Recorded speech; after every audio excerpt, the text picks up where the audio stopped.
My name is Makeda Waterman, and today I wanted to talk to you about how to deal with branding or company scandals. This can also do with your personal brand, whether you're a content creator, a professional, a soccer mom, creating content through blogs or LinkedIn or any of that nature. A lot of things have come out about different public figures and organizations, and I always have a hot take on TikTok and YouTube Shorts on how a brand or company could have done better. But let's go over some points that will help you if you ever experience this within your company or within your personal brand. So the first thing you want to do is respond within at least 24 hours. And I say that because when a scandal or something comes out about a person or organization, it's very, very normal that within several minutes to several hours or days, if you allow it to go that fast, it's normal for people to start creating an idea, a theory, a hypothesis about why your company did this, why you didn't do this, why your company went this way, what really happened. And then next thing you know, there's a bunch of content on the internet that is telling the narrative as to what happened to you, your company's brand, etc. So when you are able to respond within several hours to 24 hours, you have a little bit more control over the truth and hard facts, as long as you provide that in your live stream, in your public service announcement, in your city town hall meeting. Hopefully that's live on some kind of live stream platform, such as, I don't know, LinkedIn or YouTube, etc., or your company website or on your YouTube channel. You really want to give people some time to kind of formulate their thoughts, which I think is completely normal in human reactions, especially if it's a brand or a company that they bought products from, and then there's a product recall, or a CEO or a president comes out, or a prime minister exposes something that they did and now they're resigning. It's always really important to get on that as soon as possible. Share, of course, a messaging, which comes to point number 2, that addresses the problem directly, where you went wrong, where your company went wrong, where the team went wrong. I always want to say it's important to take full accountability for what is happening and be very, very specific on the timeline as to how the product went out, or how the service went out, or how the situation transpired, the objective of what was trying to be communicated or marketed, etc. What went wrong, and then a solution as to what you're going to do next. Because I'm not going to say any names, but I recently had a situation on a social media platform where I was in a group of people really just helping each other out, reading each other's content and helping each other out. I posted a piece of content in a video format, and then the next day, one of the group members posted pretty much the same thing, and it kind of seemed as if our information was the same, but we're two different self-employed individuals slash creatives, and it created a big misunderstanding that really didn't need to happen in the first place.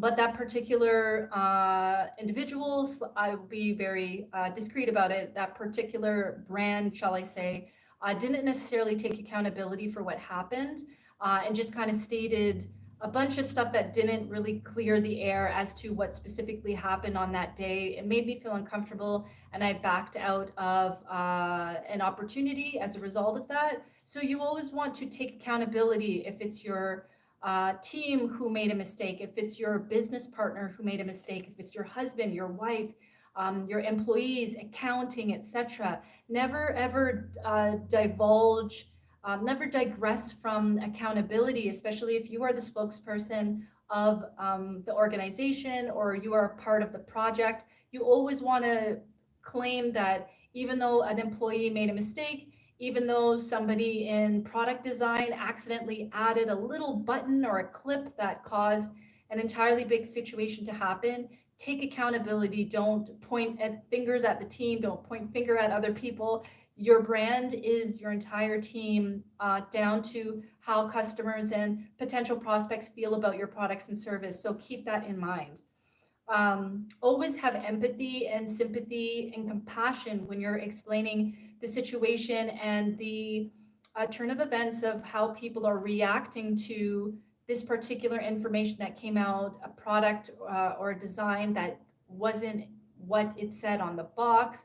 Any kind of situation, have empathy. I can give you an example of Victoria's Secret. They were being kind of reviewed for not really having too much inclusivity and body positivity.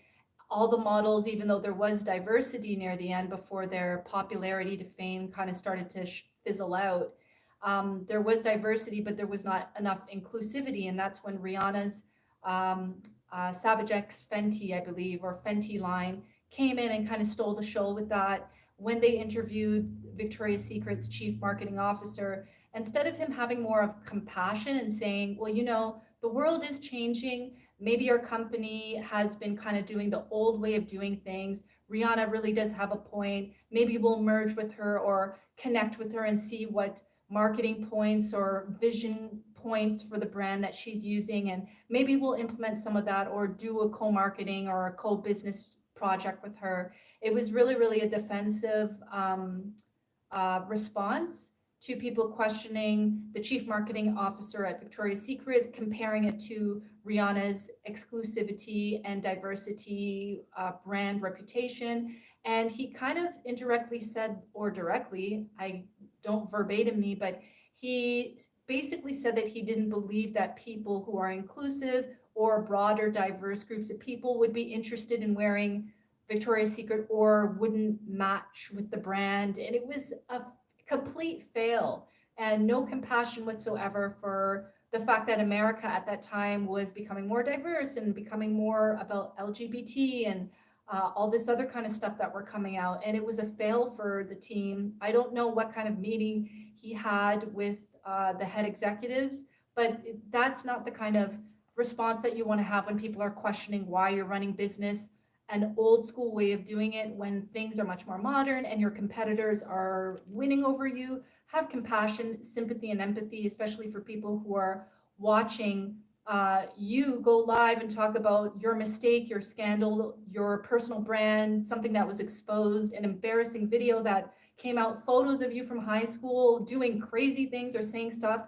Be honest, be compassionate. These are people's feelings that are involved with this scandal or this product malfunction, etc. Explain what went wrong in detail. I'm going to try to think of a company that really did this really well. I think Sears did it well when they went bankrupt. I do believe there were some articles that came out basically saying that they knew that Amazon and Walmart took their market share. They understood that they were doing things the old school way. They were just sticking with their departments. The customer service wasn't great. Meanwhile, Amazon and Walmart were winning with the online strategy, winning with better customer service, bright stores, more locations, and Sears had to fess up. I mean, you can't lie about a company mistake. You have to take the L and be honest. And that's a clear example of how to take an L. But also it's a win, not just a loss, but a win for you to admit where you went wrong with your branding mistake, your company shutting down because competition is taking over, etc. I'm going to bring it back to don't blame employees, your assistants, take full accountability. It just shows a company that has realized, or a brand or a personal self-employed person who went wrong, realized they made a mistake, realized that there's an area to improve, realized that something was missing. And the last thing employees or your personal assistant or your business partner wants to feel when they go home after seeing you say that publicly is that they were the mistake, but you're perfect.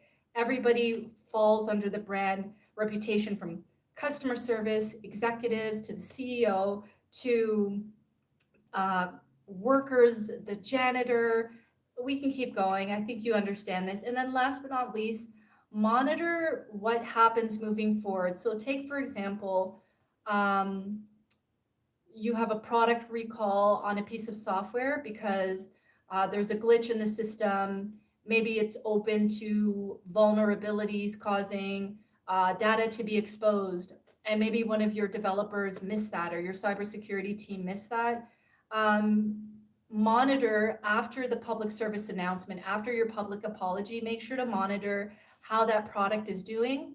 That way, again, there are no vulnerabilities for a content creator or a tech expert for this particular example to find another vulnerability or find another people like hole in your whole structure of your product and your software. And now you're back at it again with another service announcement and an apology. So make sure that your team is monitoring any product, service, or even employees. Like if an employee accidentally makes a mistake, maybe they trip over a cord to the database and your entire airline system shuts down or something like that, but you keep the employee, make sure that you're monitoring employees.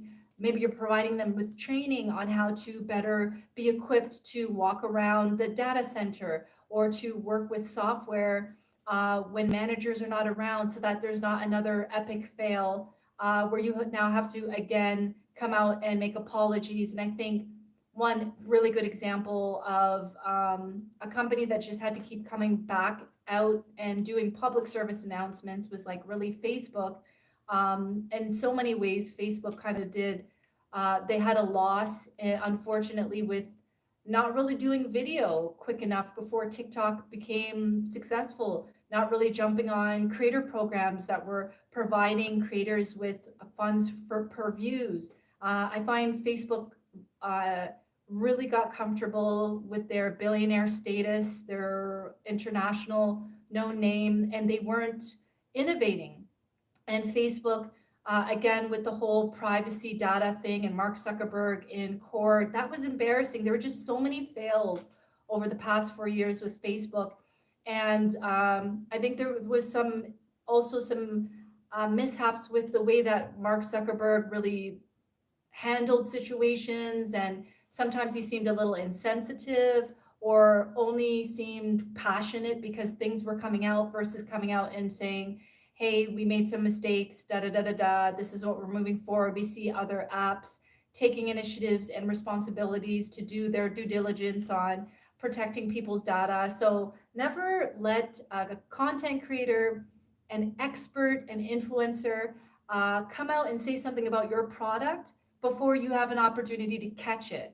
Because I respect the companies, the automobile companies that do the product recalls versus some expert who drives cars for a living. They go to the dealership and then they put it on their YouTube channel and then they see a malfunction and now you have to do a recall. Always be on top of your products, your services, and your brand reputation so that you can ensure that you have the first say first before anybody else does about your business. So just to cap it off with how to deal with a branding mistake or a company malfunction, a company embarrassing moment, etc., respond within hours to at least maximum 24 hours so nobody can take the narrative of a hypothesis on where you went wrong, etc.